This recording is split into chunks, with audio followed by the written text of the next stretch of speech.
proses hipnoterapi anak di klinik Buah Hati.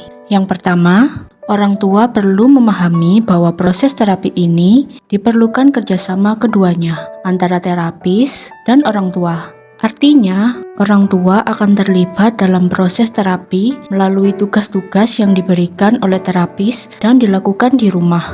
2. Orang tua perlu menyadari sepenuhnya bahwa proses terapi anak akan muncul beberapa reaksi anak seperti anak cenderung diam, menangis pelan, menangis histeris, tantrum, atau aktif hingga teriak-teriak. Setiap buah hati memiliki karakter pembawaan yang berbeda-beda, sehingga orang tua diharap bisa memaklumi hal ini dan perlu menganggap ini adalah hal yang biasa. Karena ini adalah salah satu bentuk adaptasi buah hati terhadap proses terapi.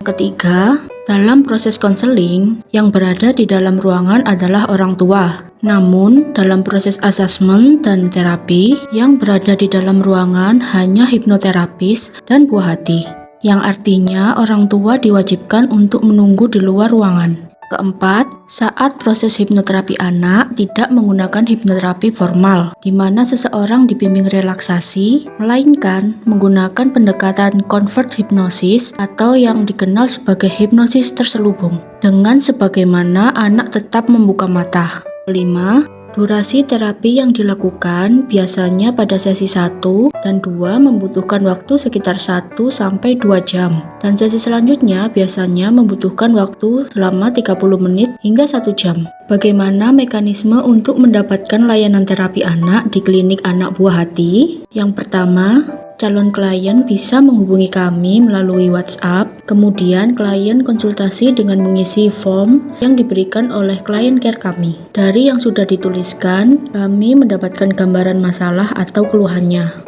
Kedua, saran terbaik untuk klien atau pasien. Jika klien atau pasien dinyatakan dapat langsung mengambil program terapi anak, maka kami akan memberikan informasi paket program minimal beberapa sesi yang akan diambil. Mengingat semua anak memiliki keluhan yang berbeda-beda. Namun, jika klien atau pasien dinyatakan memerlukan tambahan untuk konseling atau asesmen, maka klien atau pasien diharuskan mengambil fase konseling atau asesmen terlebih dahulu. Proses ini bisa disebut sebagai praterapi, artinya dilakukan sebelum melakukan proses terapi menyeluruh.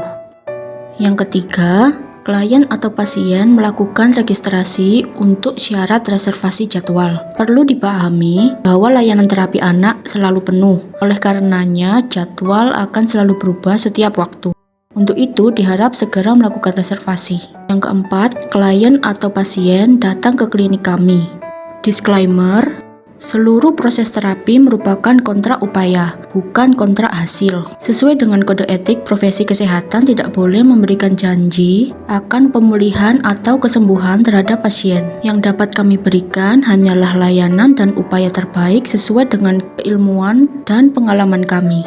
Pembayaran yang sudah dilakukan tidak dapat ditarik kembali dengan alasan apapun. Klien atau pasien diharapkan datang maksimal 15 menit sebelum jam yang sudah dijadwalkan. Jika telat, maka secara otomatis akan mengurangi durasi terapi. Buah hati untuk keluarga bahagia.